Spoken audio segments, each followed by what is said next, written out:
Hey, this is Joe Castiglione, and you're listening to Not Another Sox Podcast. Can you believe it?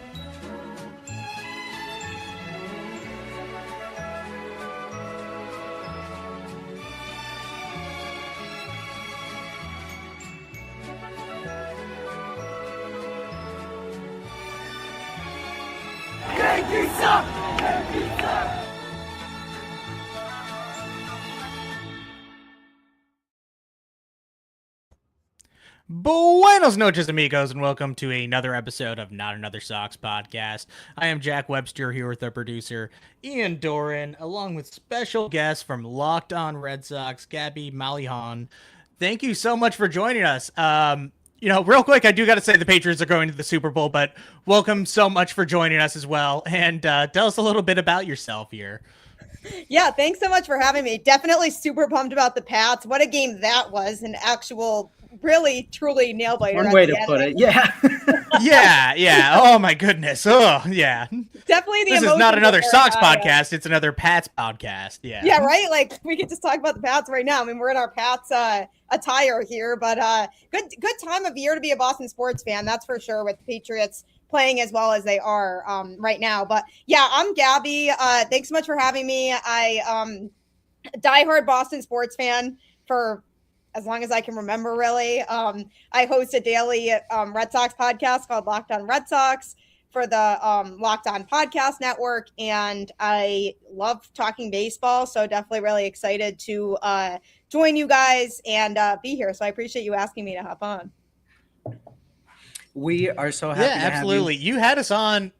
Yeah, no, sorry, I didn't mean to interrupt you. No, but please. You had us on your podcast when we were first starting off. We were like 5 or 6 episodes in. We were like, oh, cool, someone's actually inviting us on. And then we realized that I don't think we've ever actually had you on. So I was like, oh, man, well, not a lot happening this week other than the Patriots, obviously. So, wanted to do a little special. Everybody's doing the 10-year remember how good everything used to be in 2016 tour. So we figured we might as well do that, and, figured no better guest to have on than somebody who's been doing it for a little while here. Then they killed that gorilla, you know what I mean? It's just... Yeah, everything went downhill after that. Yeah. Actually, you know what? 2018 was a good year for the Red Sox, and then they killed that gorilla, and it all went downhill. Yeah. The 2018 Red Sox are just, I don't know if there's going to be another season that will have as much fun watching as that team. That team was pretty crazy. It just felt like they won every single night. I mean, yeah, fingers crossed. I don't think it's possible to do better. Yeah. That was such I'll just remember watching that team screaming in my basement every night when it felt like they were out of a game and then they would come back and win that game. And I learned my lesson pretty quickly in that season. All right, don't count the Red Sox out of any game because clearly this team is just going to win every night. So that's great. Yeah, I know. Well, in another 2 years, we'll have to do a 2018 Red Sox remembrance. And that's going to just be the easiest thing in the whole world. We might go 4 hours on that one because there's so much to talk about. But 2016 was kind of the start of, of 2018 almost in a way where you started to actually see a lot of the pieces and a lot of the core team and a lot of these young players really start to come up. So it's kind of a fun year to remember, even though we ended up getting bounced in the first round. Spoiler alert. Yeah, in a really tough, not ideal way also, because I feel like the hype was definitely there going into the postseason that year. And I was this team really played well in these last few months of the season. We got this. And then it just kind of, went downhill in the postseason there. But, it happens. It's all right. We learned from it. And we at least got really exciting players out of that season, like you mentioned. Obviously, even Mookie and the season that he had that year, he just was so fun to watch in 2016. I just feel the roster makeup of that team, you look back on it and you're wow, you kind of saw Mookie and what he was capable of. I am so happy to have you both on. And I'm really sorry that I'm immediately going to hijack the episode.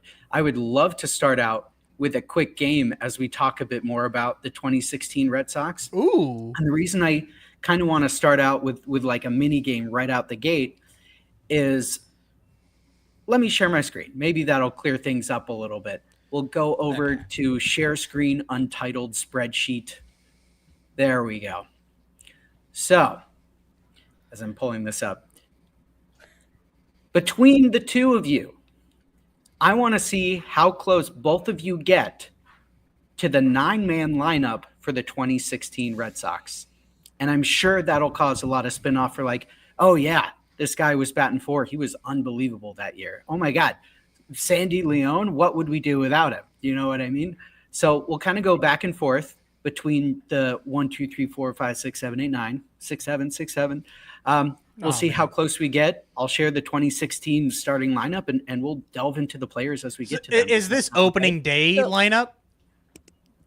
This is the standard everyday lineup based on the information on Baseball Reference. So we're not going in like who was the leadoff man or like who was batting second. It's kind of more position by position. Yes, you got it. Okay. Mm-hmm. I think I'm going to do pretty good at this. Yeah. I think you will too. Why don't you start us out here because I put your name first. Okay. That season I definitely remember as the summer of Sandy. Sandy Leon went on his Linsanity run that year and ended up producing like, I was looking at it earlier today, like a 2.8 like WAR season just out of nowhere. Like this was a guy where he was supposed to be the backup to Christian Vasquez and just like Wally pipped him and like had just an incredible year, like just out of absolutely nowhere.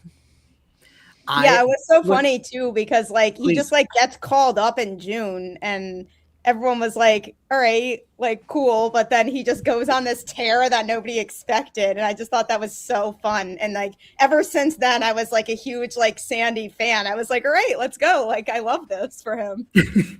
We were rewatching some of the highlights the other day too, and I was like, oh my God, I forgot this was the year that Sandy was this incredible. Like it was really unbelievable to me how often those highlights would come up and it'd be like Sandy Leon with another banger, deep left field.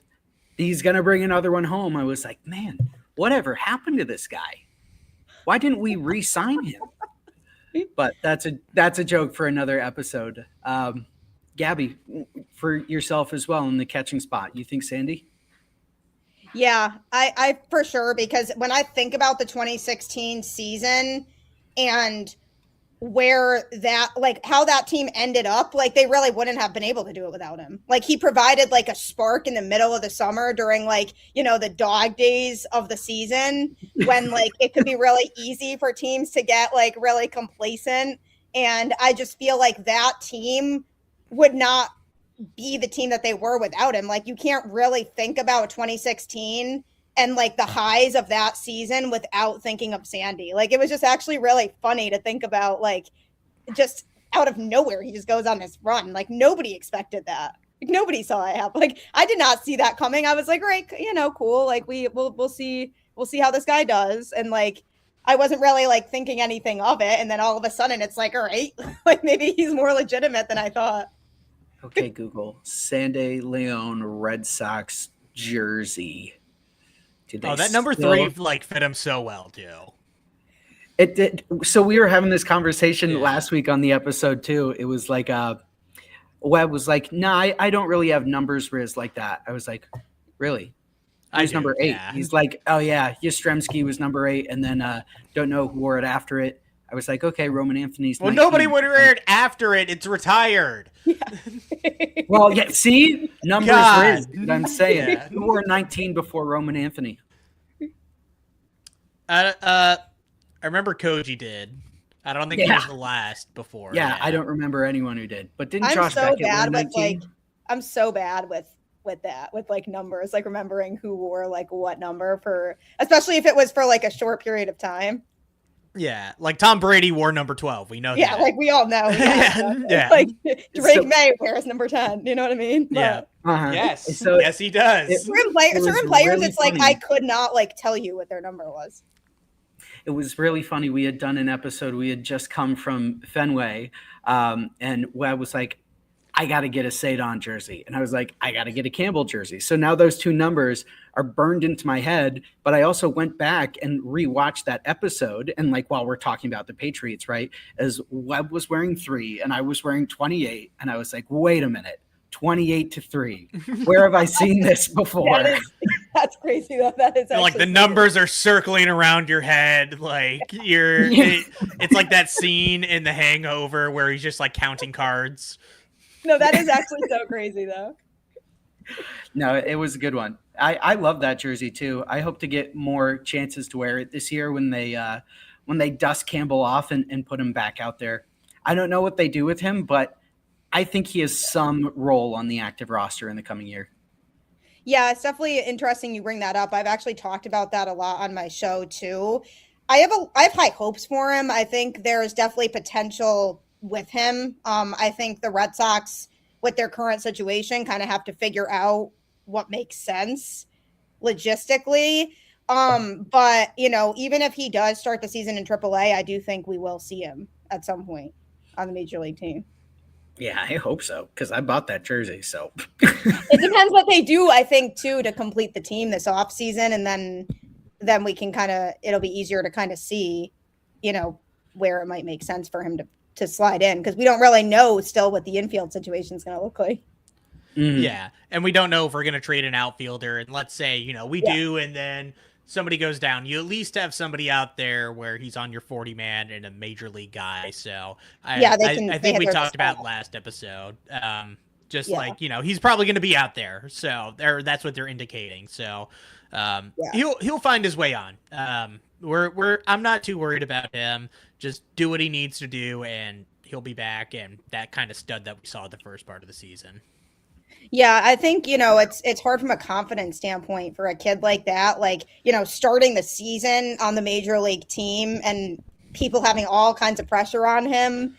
And, that could have definitely been part of it. Like, he could have been in his head a little bit about all of that. And then hopefully him being able to go back down to Worcester and kind of get reps there. Hopefully he was able to gain some of that confidence back. So I'm definitely looking forward to seeing him this year. I think he's somebody that we could definitely put on that list of young, exciting players that could, be a big deal for this Red Sox team if he gets the opportunity. I hope so, because I bought the jersey. I paid sticker price at the team store for that jersey. Well, I have an Alex Bregman Red Sox jersey, if that makes you feel better. So, I have 2, in that they were both Xander jerseys on sale. So now I have. It's gonna get recycled. Jerseys. Yeah. Yeah. Fortunately, I love both the guys who wore the number. And I'll tell you what, if I end up walking around with a 28 City Connect jersey, then that can be like my numbers Riz, right? Because we all have the secret, in Red Sox fandom, who can wear the most niche player jersey of all time. So if I'm walking around with a Campbell 28 from the Green City Connects, I could live with that. Yeah, right. That would be kind of cool, though. Thank you. I'd be in support. Really? Okay, cool. As long as I have Gabby's support, then I think I'm in the winner's circle. Yeah, totally.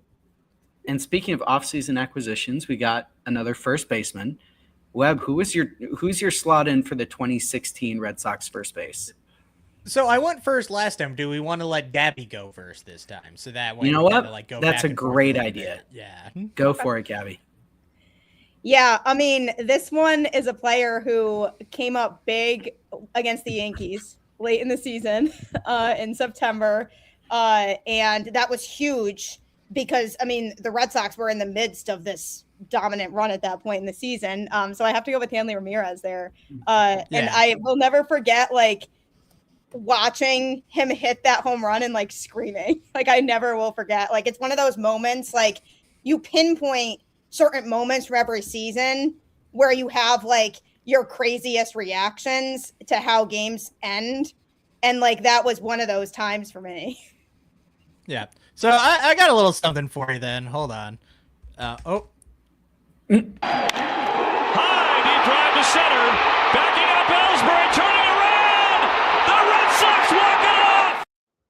It apparently failed to load, but High deep drive to center. Backing up Ellsbury, turning around. The Red Sox walk it off. How about that? Hanley Ramirez and the Red Sox shock the Yankees.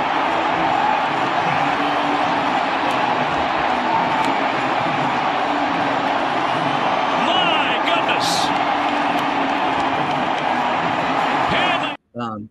What an electric moment. But I mean, it's just like this is like there's nothing like I got goosies that at Fenway. Like there's nothing like experiencing something like that at Fenway. Like I truly feel like there's no other place like Fenway, first of all, to consume a baseball game, but like to be at a game like that and for it to be against the Yankees, like it's just so special. Like there's just nothing that could top that, really. Yeah, it turns you on a little bit, right? Like seeing that from back in the day, you're like, yes. I was reminded rewatching the highlights as well. Like Sandy Leon was a huge player on that team. Hanley Ramirez was, I think, twice the player I remember him being. Like, if it wasn't a Sandy Leon highlight, it was Hanley Ramirez. And that, of course, being one of the more famous big bonks that he had on the team. And it gets you going. It makes you feel good. It really does. Like just watching that just now, I just got so excited. Jack, who do you got at first base? well, it's Hanley Ramirez, and it was so funny that they moved him to first because he was the worst left fielder I have ever seen in my entire life. It was comical watching him play out there. Like this was like the days before like the StatCast and like the expected outs and like everything else. But like you didn't need any of that to know that he was just horrible out there. Yep. And it was like just a fish out of water. He was an infielder, went to left, and then obviously ended up at first base. And he was actually pretty fine there. Like he did not look out of his element. Would I say he was good? Also probably not, but not the worst that I've ever seen in my entire life, which I might say about him in left field. So it was something. He's a Franchi Cordero type for real. Oh, yeah. No, Franchi could not my play first. God. Franchi was fine in the outfield. Oh, geez, the memories though. Yeah. What do you mean he couldn't pay first? I thought Franchi Cordero was the best first baseman we acquired in that season. Unfortunately. Somehow, yes. I'm Yeah. sorry. No, it is kind of That's crazy. amazing. It is actually really crazy when you put that into perspective. Jack, But this who is do you not got? the 2022 special. Yeah. That'll be another. We will have no 2022 special. There is nothing to remember about that No, season. there's really not. Yeah, that'll be our Halloween special. 2022 Red It's Sox. best for people to just like put that out of Yeah. their memory that whole season. Yeah. Like, but second base, we got Petey over here, and it is Dustin Pedroia, still in his glory days of reaching the Hall of Fame. So, my all-time favorite. Good guess. Yeah, Good I mean, guess. it's hard to argue nobody that. knows. Go ahead. Sorry. No, I mean that's a pretty obvious one there. We're definitely monitoring here his Hall of Fame stuff now, which is exciting. I think he gets it personally. Yeah, we didn't talk about it last episode, or it came out literally the day after, I think. So we didn't even get into any of the Hall of Fame stuff, I guess. But He took a pretty big jump from last time. Yeah. Yeah, 11% to 20% is significant. Like, I think, there is a path for him. It's going to be a little bit harder. We've seen guys do it before, though. It's not every guy that has, 10% jumps up to 20% and all of a sudden you make it. But Andrew Jones was a guy that, was polling at very low percentages earlier on in the ballot and literally made it in this year. So, these stats sometimes change, especially the advanced analytics. And, even if he doesn't make it on through a writer's ballot, I think he could make it on through one of the, writers committee things, kind of like Jeff Kent did this year. So I think we see him there eventually one way or another. I agree. Yeah. I mean, I definitely agree, and he deserves it. I mean, who doesn't love Petey? Yeah. He's somebody Petey, we're all saying good things about you. He just he played the game the right way, and he just was like a good role model for baseball, and like even like people from opposing fan bases just liked him and liked just what he represented, and he just was a true like leader. Like it's just hard to really say bad things about the guy. I love the video clip of him where I forget what the talkback was for, but it was after his baseball years. And he's talking about there was one time where David Ortiz was standing next to him and the coach called him over. He's like, "Hey, Dustin, come over here." And David Ortiz was like, "The fuck he just call you?" He's like, "Dustin." He's like, "Why would he call you that?" He's like, "Because that's my fucking name." And knowing that Pedroia was what, 5'8", 5'9", like he was a smaller infielder, but the fact that Big Papi is Big Papi for a reason. He's like 6'4", 250 pounds, and you have this like 5'9" second baseman. Like, who do you think you're fucking talking to like that, dude? Like, are you for real? No, literally. Yeah, he got guts for that. I'm a big fan. That is pretty awesome though. So I take it your guess at second base would be Petey as well. Yes, 100%. Yeah, I mean it's hard to argue that. I mean, like you think about like a team like that, and you really kind of needed a Petey on that type of team, like to be able to like get people motivated. Like again, when they went on that stretch late in the season, like you need a good like clubhouse guy like that, and he definitely was really like he really was integral to that team, I think.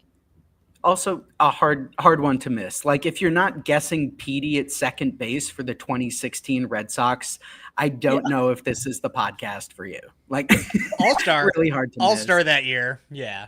Imagine somebody's like, oh, like, I'm going to go with somebody else. Yeah. 5.4 BWAR and had, 15 home runs, which was kind of about where he was. He was about a 20 home run guy, but had an on base of 376. So just a guy who really knew how to work a count at the plate. Mm-hmm. I only have good things to say about him. And I'm fingers crossed, really hopeful for his Hall of Fame ballot as he picks up speed, because now we can kind of like project what he would have looked like as a player if someone didn't, split his leg in half. No. I would enjoy having another good second baseman, because we haven't had one since. Brave. Wouldn't we all? Yeah, you're really preaching to the choir on that. It's definitely been like that position that constantly has turnover and just we haven't been able to like get like a true, consistently really good second baseman since then. And, maybe they'll address that this off season. We'll see, but knock on wood. Yeah, sure. We'll see. Yeah. No, there's been a lot of we'll see when it comes to this off season right now. There's still moves to be made. Yep. Still things to be done. I would argue literally nothing has happened since our last episode. Yeah. No, I was hopeful. You're telling me there's a lot of content to try to have to come up with during the off season, and then when things don't happen, it just gets really difficult. Why do you think we're talking about the 2016 Red Sox right now? Yeah, I was wondering that too when you guys reached out about coming on. I was like, that's interesting. Yeah, Dustin Pedroia is over here like drag of cigarettes, like, I guess I'll come out of retirement. And I would take him though, truthfully. If he came back to us for 1 year at second base, keys are yours. Like, take care of it. Honestly, like if anybody wouldn't welcome him with open arms, then that sounds like a them problem, to be honest with you. Yeah, also a me problem. I would have to speak with that person personally. Are you really a Red Sox fan or no? Like, if you wouldn't want Petey back here, like I don't know if you're actually a Red Sox fan. Well, if you're a Red Sox fan, Gabby, who would have been the shortstop in 2016? Yeah, this one is definitely somebody too who, obviously was a huge contributor for this Red Sox team. eventually went and took a massive free agent contract with the Padres. And that was sad. But yeah, I have to go with Xander Bogaerts himself. He was so exciting to watch in a Red Sox uniform. I mean, like, I just can't even emphasize like how much I just genuinely enjoyed watching him play. He just did a lot of things really well. And I just like, I just really enjoyed it. Yeah. So Gabby's right. It's obviously the X-Man. And this was like the year we really started to kind of see him like blossom into like a full player, since like we had that like kind of breakout in the 2013 playoffs, and then he struggled in 2014 when he was kind of switching between short and third base, and kind of put it together in 2015. But like we really started to see that like this guy was a star player for us in 2016, and like maybe not the best defender in the whole world. He wasn't qualifying for a Gold Glove, but like he looked a lot more consistent out there, and you could kind of start to see that this was your shortstop of the future. And it sucks that he went to San Diego for that insane contract, but he was as solid out there as you're gonna get in anybody else. Yeah, 100%. I totally agree. Yeah. And you bring up a good point too about really starting to see the type of player that he could be that year, because it was truly a representation of like what that core of the Boston Red Sox at that time was really going to be made up of, and he was obviously a huge part of that core for the next, I can't even do the math right now how many years it was. But like that 2018 team, like obviously him being a massive part of that championship team. And then obviously in 2021, he was also big in that season that felt like a fluke of them going all the way to the ALCS and nobody expecting that. Obviously was big in that too. So that's an interesting point, is like Xander really was a big representation of like what the core of the Boston Red Sox was going to look like moving forward. Yeah, good thing we lost him. Good thing there was honestly kind of yes, but somehow yes, but unfortunately we got lucky in that regard for sure. Yeah. I wouldn't have given him what San Diego gave him, but I do think if the Red Sox kind of actually were able to work something out with him earlier, I don't think he would have asked for that. I think they 100% agreed. They could have gotten him for less if they kind of got on it earlier. Where have I heard this one before? Oh man, yeah. Shoot. Fuck. I'll think of it. I will. It'll come to me. Yeah. Great player. He was also, because I have the stats in front of me, watching the highlights of him playing is obviously way better than reading from a spreadsheet, but he was one of 5 guys in the starting lineup that played over 150 games. So we didn't have just a really excellent team. We overall had a really healthy team, which in recent years, I think we could all agree that team health would maybe be more beneficial, because not having a shortstop sucks. Yes, it very much does. Yeah, the best ability is availability when it comes to Red Sox shortstops. And hey, we got a pretty full season this year. Yeah, so Trevor Story. I was just like, I feel like the guy just needs to be healthy, and I do feel like people will be happy with what he's able to produce if he stays healthy. And, sure enough, he had a good season in 2025. And again, I'm concerned about his health going into 2026. I don't think that'll go away. But if he can stay healthy again, hopefully he can have another good season, because where the Red Sox lineup is right now is pretty dependent on Trevor Story having a good season. So, yeah, absolutely. All right, let's try to power through this a little bit, because we're already like halfway through and like we're only at shortstop. But I was gonna say, because we have a 9-man lineup, so we're right about halfway.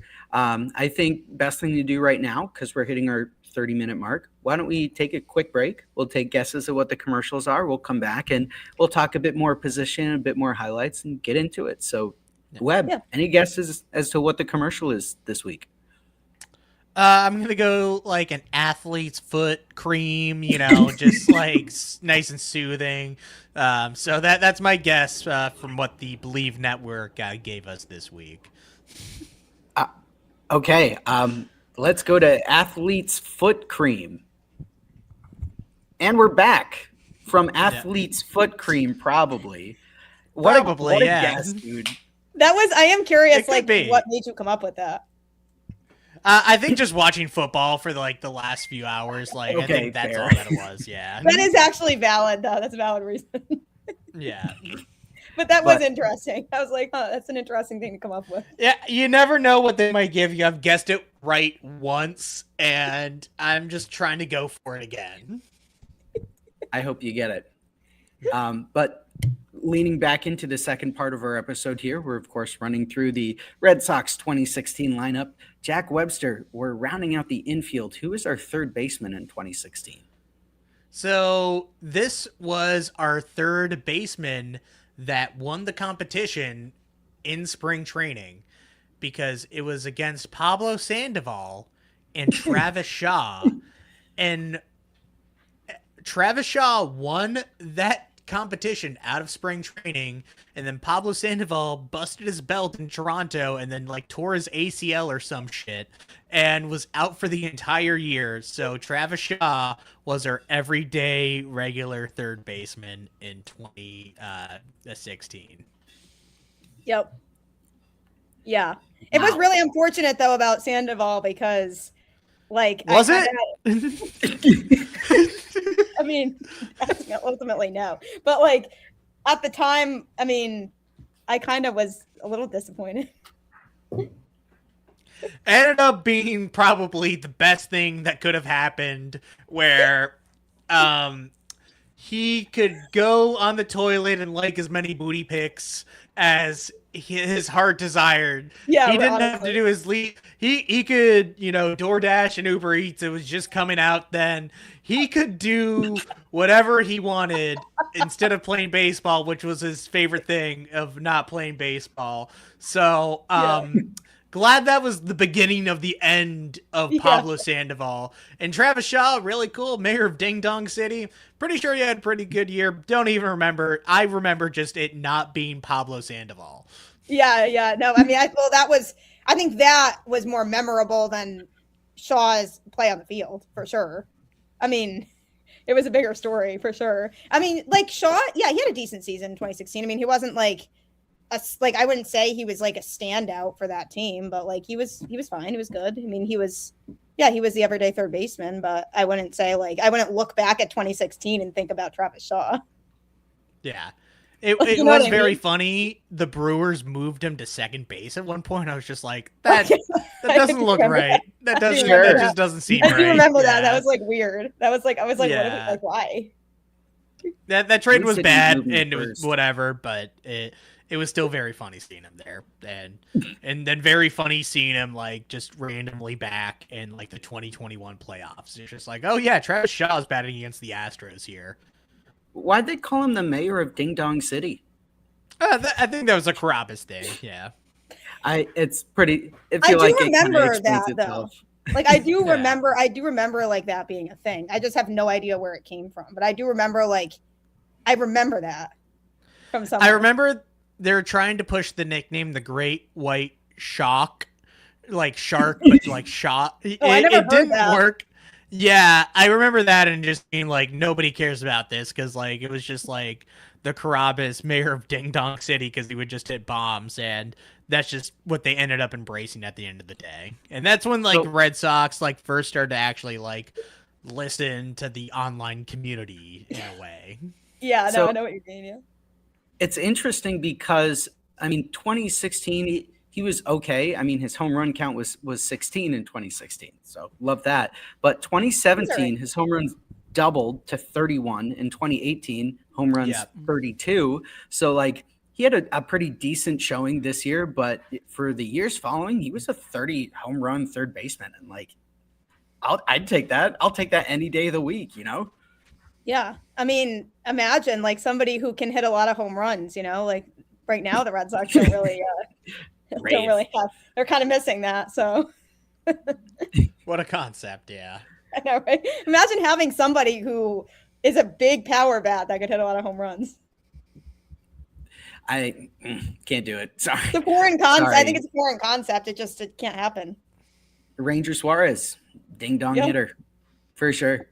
Hey, I do like him though. I am very happy that they got him. Oh, I think that was a really good move, and it showed that they actually spent money on somebody this offseason. So, but speaking of guys who hit ding dongs, let's head to our outfield. We had a pretty strong outfield this year. Who would have been our starting left fielder, Gabby? Yeah, so this was like kind of the emergence of like that outfield core of really like what we saw in 2018 and like the best version of that outfield. Like you kind of started to see like a lot of that kind of come together that year. So obviously like Andrew Benintendi was on that team. There was kind of, we were still kind of feeling him out a little bit.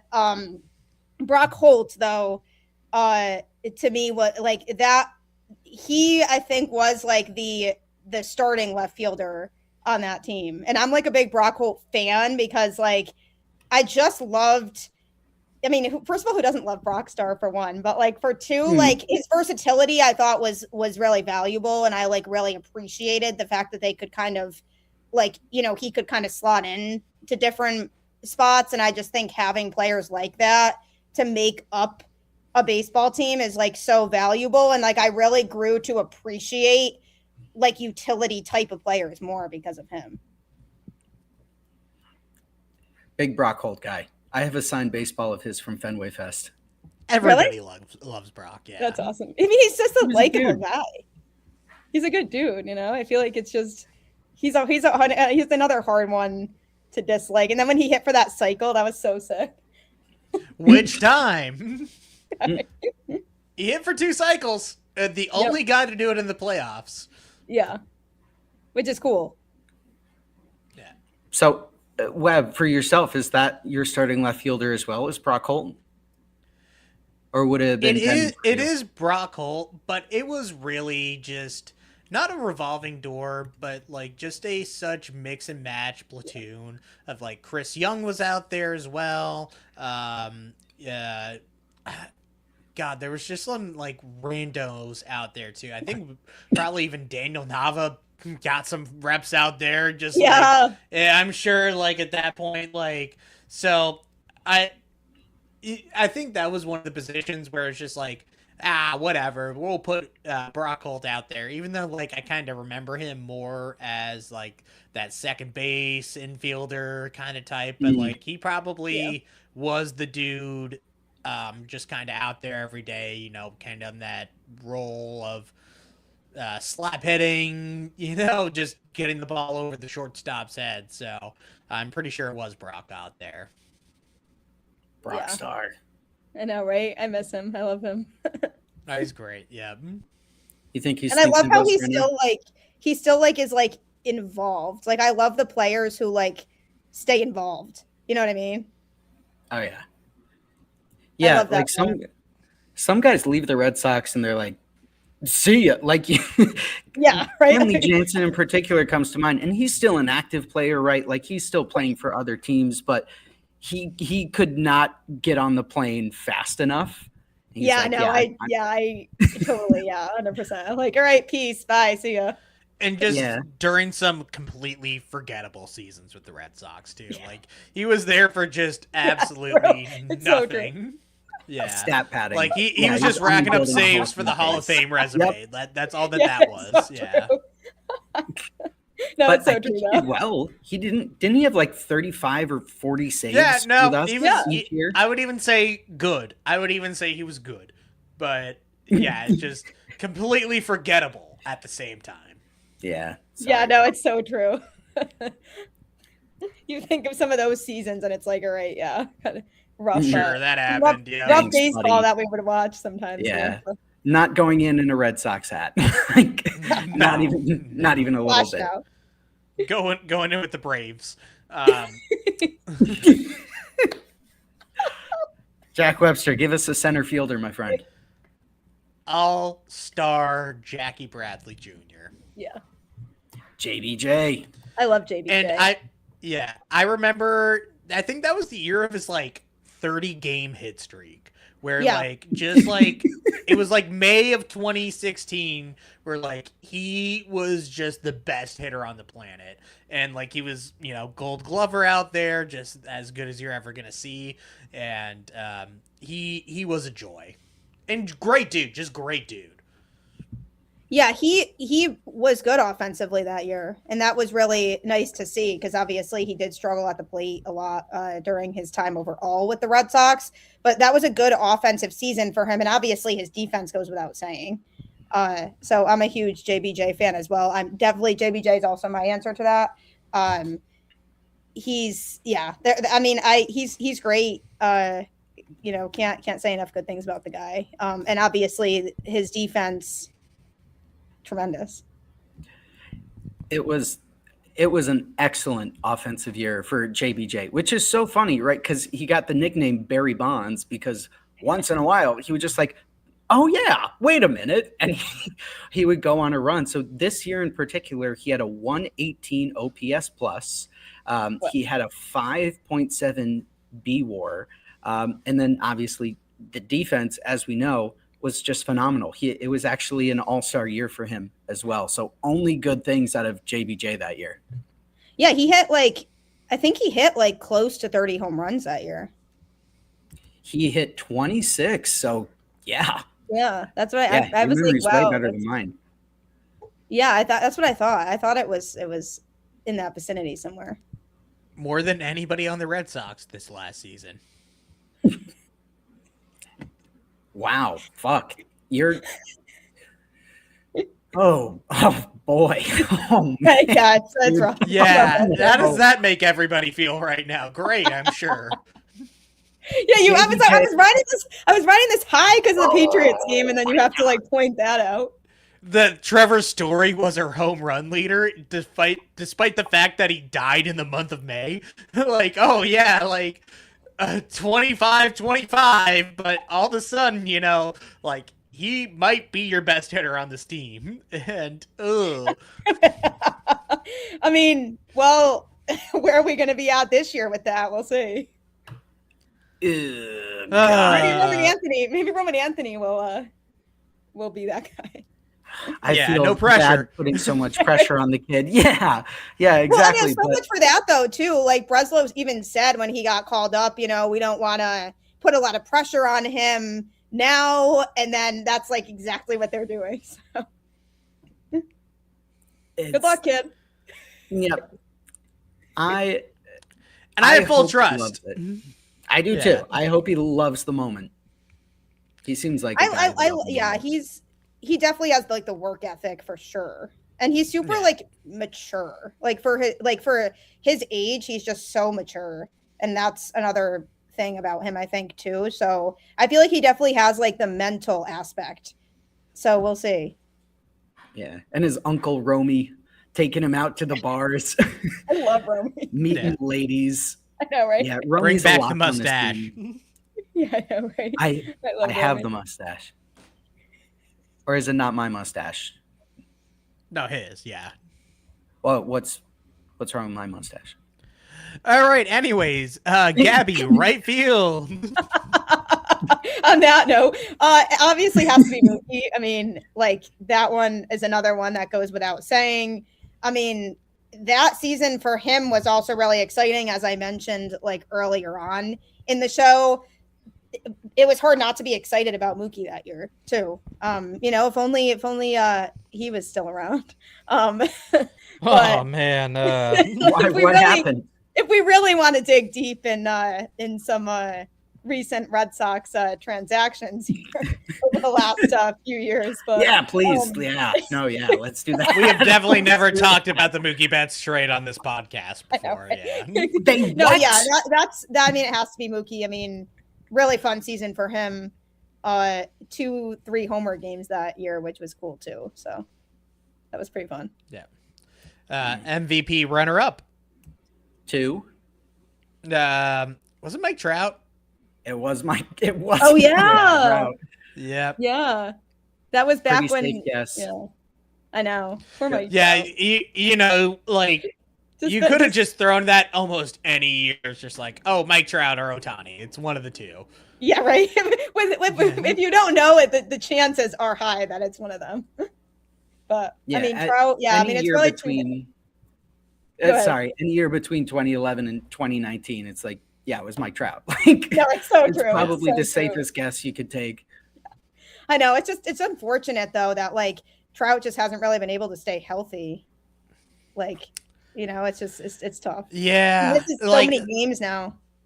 Seeing him on like number 86 or something on the MLB like network top 100, and who really cares about where it is, but like he was always number 1 or number 2 or like in the top 10 even during some of his hurt years, and then just being like, oh no, he's like not even good enough to make the USA squad for like the WBC this year. Yeah, like, I know. You're hoping for a rebound because like he could retire tomorrow, make the Hall of Fame, but I want to see him go out on a high note. Oh, me too. Yeah, I mean, it's hard not to want to root for the guy. It's just kind of sad. Yeah, but you know what? He decided to be on the Angels. Yeah, so he did. That part of it is he chose to stay there. So there's nothing anybody else can do about that. But you know, Jack. Well, it's Mookie Betts, Marcus Lynn Betts. I was gonna say, is there anybody else you could possibly say for that? Yeah. I mean, just from watching the highlight reel alone, like. No, there's no one else that you can say for that. It has to be Mookie Betts. He was an all-star player every year he was with us. I'm glad he's still performing at that caliber for the Boston Red Sox.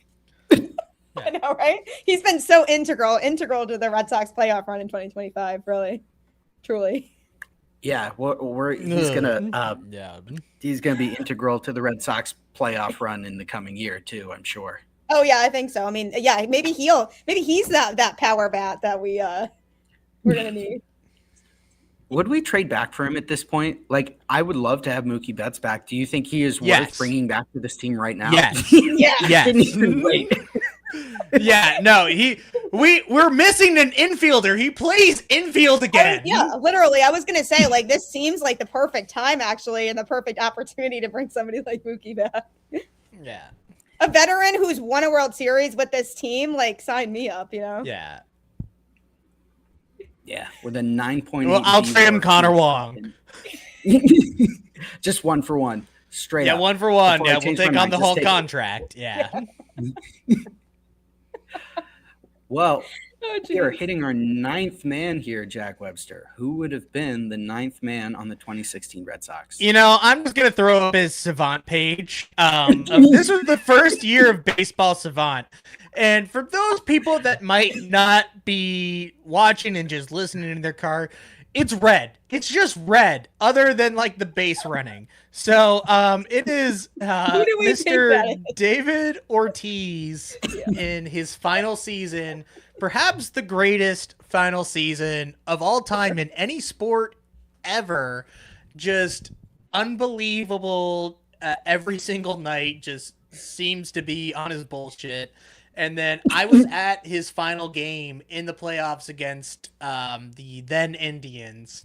That's so cool. I'm sure we'll get to that too. So I got to see him, go to the mound, wave his cap, and that was a truly really unforgettable moment. Yeah. So I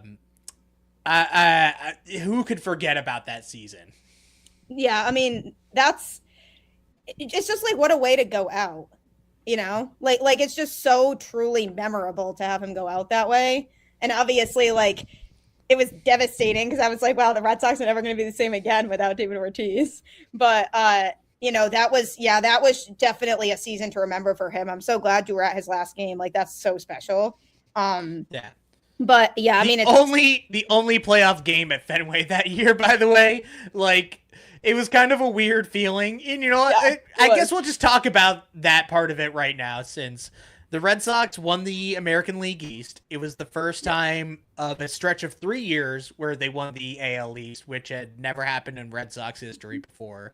So that, like, when I remember 2016, this was the beginning of, the glory days, kind of like we started talking about at the beginning of this episode. So, like, I don't think I expected us to win the World Series that playoffs, but I was hoping that we wouldn't get swept in the first round also. Yeah. I definitely didn't expect a World Series run either that year. I was like, this team just doesn't feel like they are quite there yet. But yeah, I also was hoping for like a better fight, or maybe even like at least a more competitive series. Like, can we pull out a win or two here? But no. No, it was a very sad showing, and it was. The Indians went to the World Series that year. They did, and they went to a Game 7 and lost, and now they have the longest drought ever. So, but that was one of the best we've World been there. Series I've ever watched, though. Yeah, that World Series was tremendous. Yeah, especially that Game 7 going to extra innings and a rain delay. Like, you can Hollywood it any better than that. So I was low-key cheering for them. I'm not gonna lie. Really?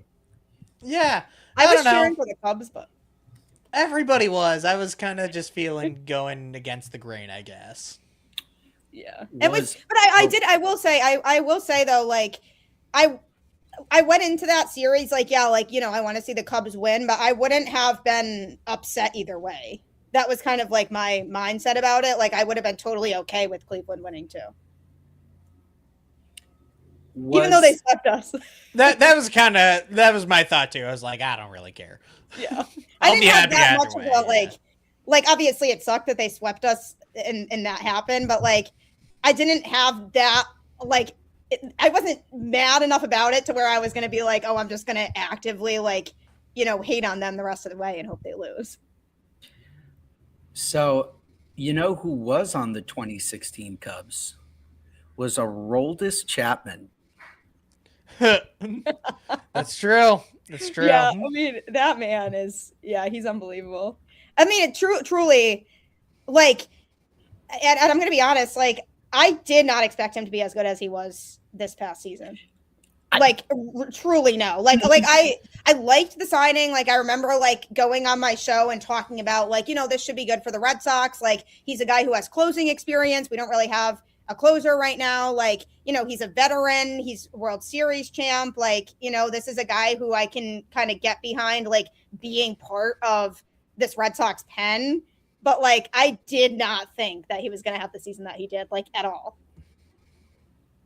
No, would he post a 108 ERA? Or yeah.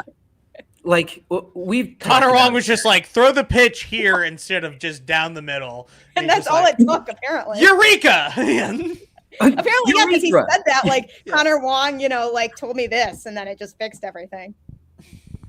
I was like, wow, maybe Connor Wong is, like, more useful than people give him credit for.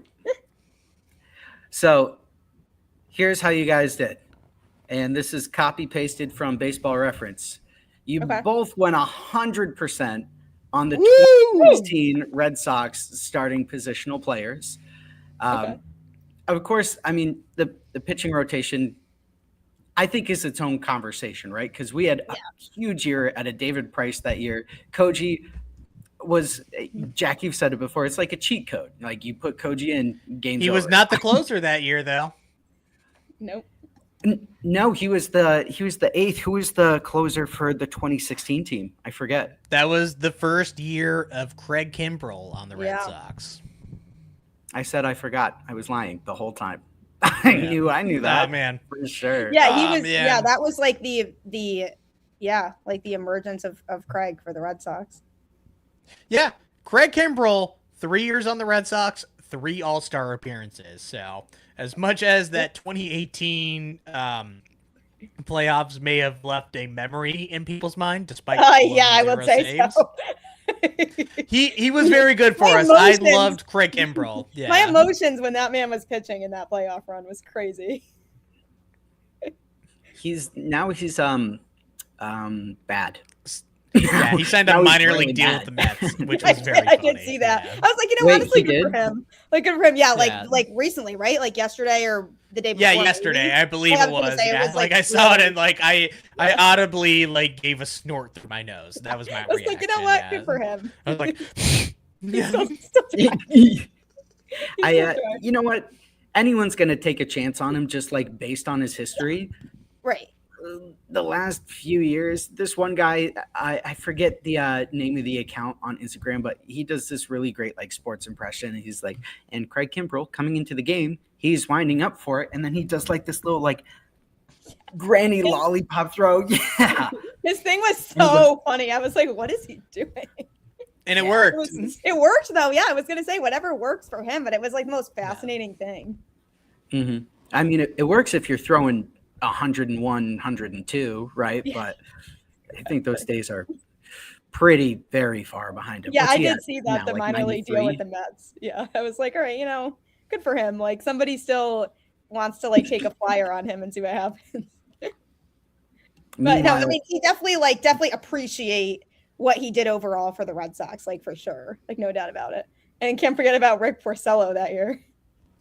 Pretty Ricky. Yeah, I was going to say, I don't know how we've made it this far in the episode without talking about 2016 Cy Young Award winner, Rick Porcello. That was definitely a big highlight of that team, though, for sure. Yeah, 22-4 that year. Wins and losses, take what you want from them, but that is insane. Yeah, it was pretty ridiculous, actually, if you really think about it. Yeah. And I got something to show the class here. Oh, you do? So we got the F-WAR leaders in the American League right here. And everybody always shows the B-WAR leaders and how Justin Verlander was a runaway winner. But as I may consult the chart, Rick Porcello was third in F-WAR by only 0.3, a negligible amount. So not wrong, just early. So I like to think a lot of these voters were just aware of his FIP and aware of his wins above replacement on Fangraphs. And, he got maybe some of the old school, like, wins or like just wins and losses people, but like, he deserved to win that no matter what Kate Upton says. I know, yeah, because you do have people who hate on him winning Cy Young that year, though. Like, it's true. Like, people are like, he never should have won it, like, that year and blah, blah, blah, blah, blah. And I'm like, I'm not entertaining those conversations. Yeah, Justin Verlander had more first place votes, which was even funnier. Yeah. Like, more people were like, "Oh yeah, look at these advanced analytics," like his ZORP is higher, so I'm gonna vote for him. But he had so many second and third place votes that he ended up winning, and nobody can take that away from him. And the fact that he has more Cy Youngs than Andy Pettitte, who is also on the Hall of Fame ballot. Yeah, that was. Hey, I really enjoyed watching him pitch that year. So that's. I think he was deserving, but not everybody is going to agree, obviously. I really just love, you want me to explain the chart? Jack Webster over here, like, I don't know if I should point to you where on this chart. By the way, I'm throwing this back up here. Because if you look at number seven, David Price, people were so mad at that contract. 230 innings out of David Price over 35 starts that year. One of the most valuable pitchers in baseball. Never should have been a salary dump, but also extremely good that year and does not get enough recognition for it. Yeah, no, totally. I totally agree. Yeah, he was like huge on multiple occasions. Like he just was so like underappreciated, I feel like. Not even just that year. I feel like just even in general in his like time with the Red Sox, I feel like people just like didn't give the guy enough credit in general for like actually what he did for this team. Yeah, he was phenomenal. And I think that's been part of like the recipe for recent years and like the upcoming years for the Red Sox is a big game pitcher. And I think they were looking for that in Buehler, didn't get as much of it as they wanted. David Price in 2016 knew how to turn it on. Like he was a big game pitcher. Rick Porcello, of course, wins the Cy Young, as the chart clearly explained. Thank you for that, Jack. But you can rely on David Price in a pinch to go out there against MVP and competing teams and compete. Like, that's why you have him around. So you're right. He doesn't get enough recognition for what he was. Yeah, I'm a big Price fan. And, you know, again, if we want to, again, go back into Red Sox trades in recent history. Why did something happen? Oh man, yeah. And the Red Sox decided to never give like, a huge contract out again. Yeah, not super significant. Just like, you know, they just kind of traded like random players. Oh yeah, just random guys, just people that just never you wouldn't really like know really who they are. I don't think. Actually, how did he do on the Dodgers when they traded him? Not good, actually. Yeah, not great. Yeah. Yeah, no, he was okay. But they were only paying half of the bill. Yeah. Yeah. Yeah, but they got Mookie Betts out of the deal, so. God, where do you think Alex Verdugo is right now? I think, isn't he a free agent still? He is. Sure. We'll see if he even makes the Mexico WBC team. They might just be like, no. I think no. I'm not seeing it, to be honest. No. I don't think so either. Okay, but, we have Connor Wong. Yeah, it's all right. We got Connor Wong. It's fine. Yeah. I'm a Wong truther personally, but you know that might be its own full ass episode. Tell you the truth. I was gonna say there's so many things that like could be their own show. Like obviously he was great for Brian Bayo in 2025 too. You know, he's like what Plawecki was to Eovaldi, right? Yeah. Like that's that is the dynamic duo. So what Wong does for Bayo, he's like Bayo's emotional support catcher. And then Wong was also great with a lot of other players on the team. I think he had a down year last year and is probably going to have a better year in the coming year. But again, hopefully. That's I really, a 60-minute soapbox. Yeah, I really think so. I hope you're right. Yeah, I mean, I'm definitely a little bit concerned about their ability to score runs in 2026 as of right now. So they'll you know, they won't give up a lot of runs probably, but they probably also as of right now still got to score some of them. Exactly. Yeah, so we'll see who provides that. I'm interested in seeing that. But again, I genuinely do think that they will make another move before the offseason ends. I think I don't know for who, but I think it will be for an infielder of some sort who hopefully is a good defender because they're really going to need solid infield defense with this collection of pitchers that they have. So. Yeah. I mean, any day now needs to be obviously significantly better than it was in 2025. So hard to get worse, but which Breslow knows, he like acknowledged that. So I think whoever they do trade for, presumably assuming they do trade for somebody, they're going to look for somebody who can provide value defensively for sure. Which is not Paredes, unfortunately. No, but we'll see because he provides home runs. So yeah, I think his bat would be fantastic at Fenway. Yeah. So can you guys name the other two starting pitchers on the 2016 Red Sox that were also All-Stars, or the only two All-Stars, not even because Rick Porcello was not an All-Star. So there's two guys that were represented that year. 16. Let me think. He's rizzing us so hard right now, Gavin. I know Erod was on that team. Yeah. Erod was on the team, but he was not an All-Star. No, he wasn't. But I do remember him being on the team. One of them is very funny. I will give you that clue. Wasn't I'm trying to think. Did we have a knuckleballer that year, or am I thinking of someone else? We did. Was it Stephen Wright? It was Stephen Wright. Yes. Yep. All-Star in 2016. No way. Wait, yeah, actually, you're right, actually. Yeah. And I was a huge Wakefield fan growing up, obviously. I was so happy to see another knuckleballer. And he was pretty good for us that whole year, not even just like the first half. I had to deal with some other stuff after that, but he was very good that year and wasn't problematic that year. So there was that. No, that is actually funny, though, when you like think back on it.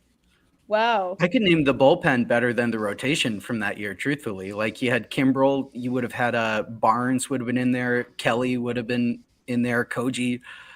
Rotation, yeah. David Price, Rick Porcello, Stephen Wright. Drew Pomeranz was on that. Drew Pomeranz. Remember? Was he starting that year? All-Star Drew Pomeranz. Yep. No, mostly first time on the Padres. Traded for Anderson Espinosa, but Drew Pomeranz was an all-star on the 2016, Boston Red Sox. Yes. Yep. Isn't that crazy? Yeah. So there's one more. Are you going to give us a hint? No, Drew Pomeranz. No, that's it. Drew Pomeranz, Stephen Wright. Drew Pomeranz actually was. Yeah.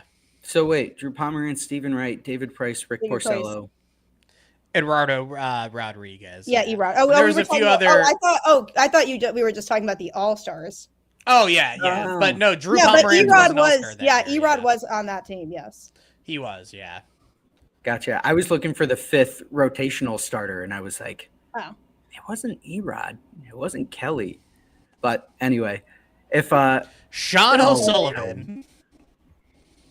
Huh? He had a highlight in the highlight reel, Sean O'Sullivan. Yeah, we did watch a highlight reel the other day, just like to refresh ourselves, and I was just like, who the fuck is that? And he made 5 starts for us. Literally zero memory of this guy. So sometimes when you're like combing through this, you're just like, what? It is funny, like some of these players that like you look back on and you're like, I have no like recollection of like anything involving this player.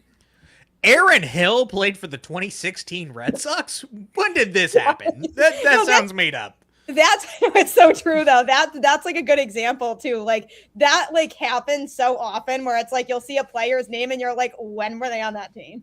Like I just have zero memory. I guess my mind is still blown. Like now I have the page up in front of me. I'm digging through the players. I'm like, what the fuck? I forgot Devin Marrero gave us apparently 13 games in the infield. Yep. Yeah. That was also the year we called up Benintendi and Yohan Moncada for a cup of coffee. Yep. Yeah, who was our second? Because they were both top 10 prospects in baseball. So we had like I was so excited about Benintendi that year. I was like so excited about Benintendi. I was like, he was my guy. Yeah. Yeah, and he had a few great years. He was an all-star too at one point. So yeah. Like looking back on like that, like there really were some like really good players on that team that really produced, for a while for the Red Sox. Like it was a good time. Like, I mean, obviously not that season in particular didn't end like the way we wanted it to, but like watching some of those players was just so enjoyable, It was a fun group. It was a fun year. Yeah. Yeah. It was that was the year of the start of the win dance repeat. So like they started doing the outfield dance after every win too. That was very fun. Which was fun. Yeah, I liked that they kind of like started that. Yeah. And made that like a thing. Exactly. And it wasn't just like a one season thing like the home run card or the Wally head or whatever. That lasted until 2018 as well. So like that was like a nice beginning of everything. Yeah, no, totally. That's why it's fun like looking back on it. But I do agree, like sometimes when I'm thinking about past Red Sox teams and I'll look at rosters and be like, no memory of that player being on that team. Which is like oh yeah. Well, We are a little over our 1 hour mark, so want to pull us to a close here. Unless either of you have a particular memory from 2016, speak now or forever hold your peace. Gabby, where can people find you? Yeah, people can find me on the social media on Twitter at Gabby Maljanian. You can find my show on Twitter at LO_Red Sox. You can also follow me on Instagram if you want at Gabby_Maljanian10. And you can find Locked On Red Sox on any podcast platform and YouTube included. So yeah, be sure to check it out. Definitely will. Webb, speak now or forever hold your peace. I don't think I got anything else. That was the year I was with the Paw Sox, and there were some dudes coming up and down, but that was really about it. Yeah.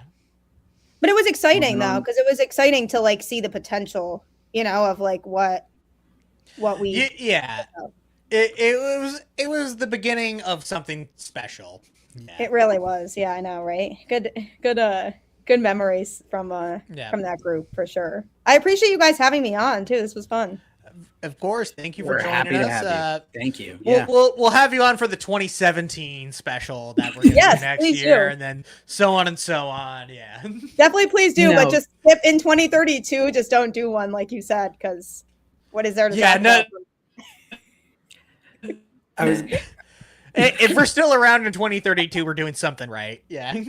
Yeah, right. I was gonna say we do the memories up until 2018, and that's when the look backs on Red Sox teams stop for like. Yeah, we're done. We're done. We're taking a few years off. Yeah, I think that's the way to go for sure. Because I mean, who wants to talk about like that? Yeah, the 2022 season. I mean, 2020 doesn't even really count as a season, but that'd be fun. Actually, you know like, what? Yeah, A complete comb through of the 2020 season might be just like in the delve of things. like we might need to do that. This is an unfortunate idea.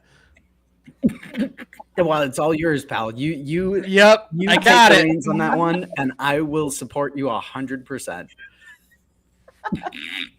But Gabby, thank you again for coming on.